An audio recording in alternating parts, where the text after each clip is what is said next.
Okay, welcome to the periodic table notes review part one. I'm going to break up the periodic table into two different note sections just because it's a long unit.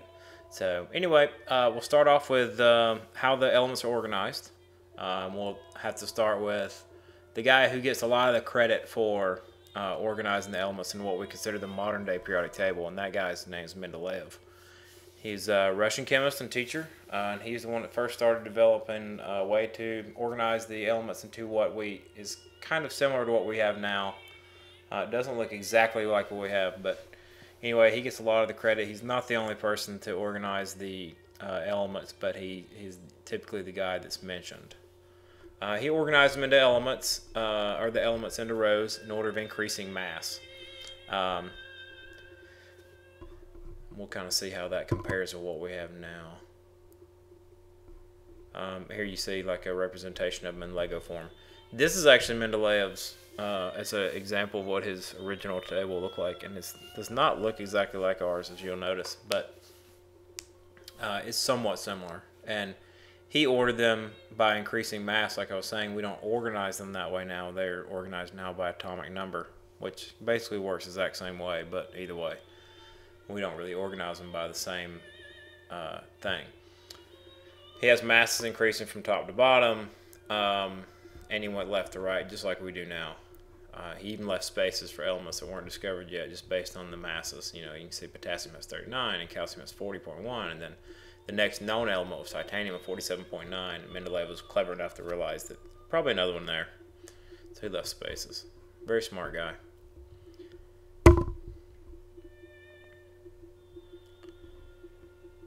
Let's see. Arrangement of elements in columns based on set properties that repeat from row to row. This is what the modern periodic table looks like. That's basically what this is showing. And it is similar. Obviously the spacing is a little different, but as far as how it's organized into columns and rows, we'll get into that discussion in just a second. Again, another periodic table. I advise you to go to ptable.com. It's just the letter P, table.com. Great website with the periodic table. Has all kinds of vital information to it. I'll actually post that on the website. Modern periodic table is, like I was saying a minute ago, it's not organized by increasing atomic mass anymore, but now we use atomic number. Periodic table is organized in what's called periods and groups. It gets the name periodic table because the elements are organized in repeating periods. Well, let's start with what a period is. Well, basically, it is a row. Goes horizontal left to right. Hydrogen is in period 1, lithium is in period 2, sodium is in period 3. And they're actually organized very cleverly, again, because they have the same, every element in the same period has the same number of energy levels. What that means is like electron orbit levels. For instance, hydrogen and helium only have one electron orbit because this one has hydrogen has 1, helium has 2, so it only has 1 electron orbit. Lithium, having 3 electrons, needs 2 electron orbits because, as you remember from the atoms notes review, that only 2 electrons can fit in the first orbit and up to 8 in the second. Well, if you have 3 electrons, you cannot fit that third one on the first energy level with hydrogen and helium. So you have to have another energy level or another energy shell or circle, if you will.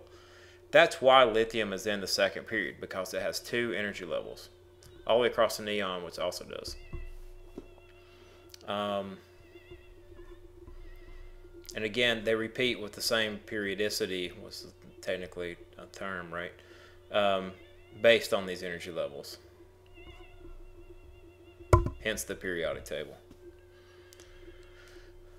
Groups are also known as families. They go vertical or up and down. They have similar chemical and physical properties. That's a very key part to remember. Similar chemical and physical properties. For instance, the alkali metals, which is this period right here, they're all very reactive with water. they also tend to bond with things and are not found in nature. So these are chemical and physical properties of these things. So elements in the same group have the same number of electrons in the outer shell. If you remember back to the periods have the same number of energy orbits, while groups have the same number of electrons in the outer orbit. So hydrogen has 1, lithium has 1 in its outer, sodium has 1 in its outer, potassium has 1 in its outer. No, when I say 1 in its outer, I mean 1 electron in its outer shell. So draw a Bohr model of one of those. Or in fact, I go back to this. Draw a Bohr model of hydrogen, draw a Bohr model of lithium, draw a Bohr model of sodium. You'll notice that they have 1 electron in the outer shell. That's why they're all in group 1.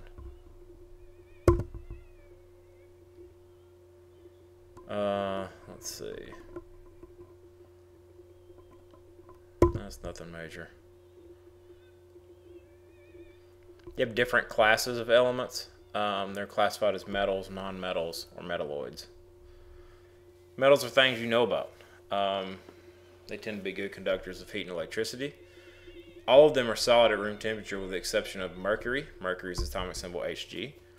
They're malleable, which means they can be bent, especially when hammered. They're ductile, which means they can be drawn into a wire. This is why we use them for electrical wires. Most elements on the periodic table are metals. And you have lots of metals in your body. It's kind of, it doesn't really make you a Terminator, but it just means you have a lot of them. Iron and so forth. Iron's in blood. Calcium in your bones. Calcium is a metal. They're also found to the left of the stair-step line. You have the transition metals, which technically are metals, but they form a bridge between the left and right sides of the periodic table. Groups 3 through 12. If you look back to a periodic table, let's see, I think there's a periodic table here. Here you see groups 3 to 12 transition metals. That they form what's called the bridge between these two groups and these groups over here. So these are what's called the transition metals. Technically they're metals, and it says found left of the stair step. Here's the stair step line. Looking at this thing, and the stair step divides where the metalloids, non-metals, and metals are.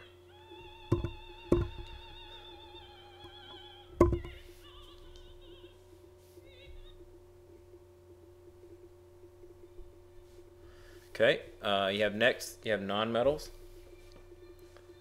And non-metals, well, I mean, they're obviously not metals. I mean, it sounds silly, but they're opposite to metals, basically.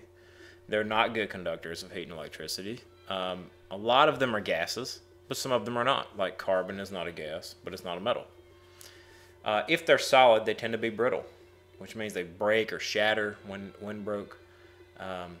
So it's basically opposite to malleable. If it's malleable, it bends. If it's brittle, it breaks. So,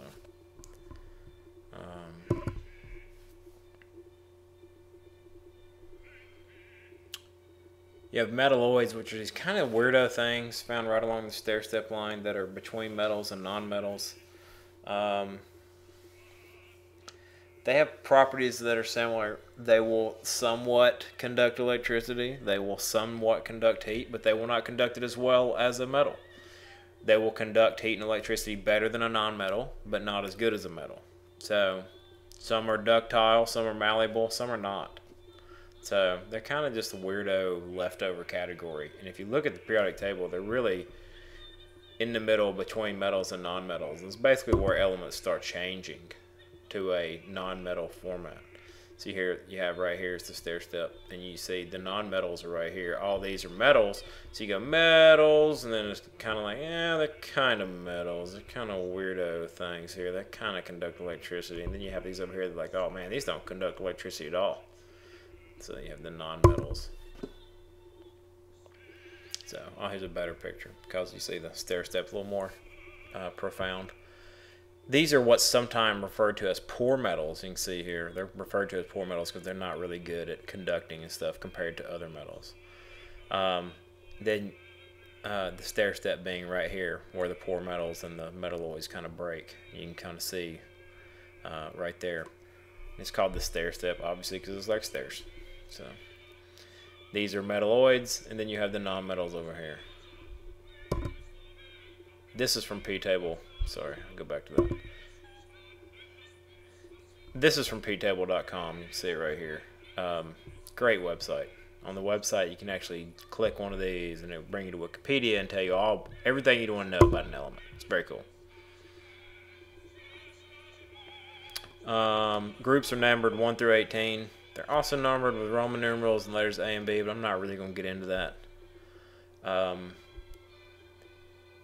They start with 1 on the left, going all the way to 18 on the noble gases over here. So 3 through 12 are the transitions, and these are just kind of things I remember, but not that you were really required to memorize them.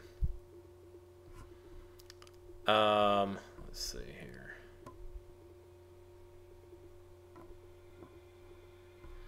I'll just go ahead. Valence electrons. Electron in the highest occupied energy level. It's important in chemical reactions. Elements in a group have similar properties because of their number of valence electrons. For instance, the alkali metal group here, hydrogen is not really included in that because it's a gas. But because these have 1 valence electron or 1 electron in the outer shell, it means they're very reactive, tend to be very reactive.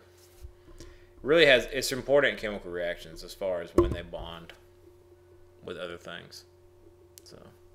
Okay, we're going to stop here because this is actually where I'm going to start the second periodic table video. So hopefully that helps review and kind of clarify. I don't really expect it to teach so much as just kind of help you to realize, oh yeah, I remember that stuff now. And obviously, hopefully you have your notes in your textbook to help you study. But hopefully it's a helpful guide. So. Anyway, I'll see you in class.